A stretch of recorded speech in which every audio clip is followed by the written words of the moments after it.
সেটা অবশ্য ঠিকই বলেছ। এখন আসলে মানুষ না, আগের দিনে এত কিন্তু ডিভোর্স, কোর্ট কাচারি এত হতো না। মানুষ অ্যাডজাস্ট করে নিত, যেটা মানে একবার বিয়ে হয়ে গেছে একটা মানুষের সাথে, ভাগ্যটা আমার এরকমই মেনে নিয়ে কিন্তু থেকে যেত। এখন কেউ এতটুকুও টলারেট করে না কাউকে, এতটুকুও কেউ নিজের জমি ছেড়ে দেয় না। মানে যদি কারোর সাথে হচ্ছে না, পোষাচ্ছে না, এতটুকুও সময় নেয় না ডিভোর্স নিতে। সেটা খুবই খারাপও বলতে গেলে একদিকে।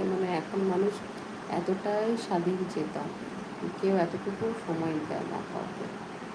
মানসিকভাবে খুবই অবসাদে ভুগি। না না, একদমই অবসাদে ভুগবে না।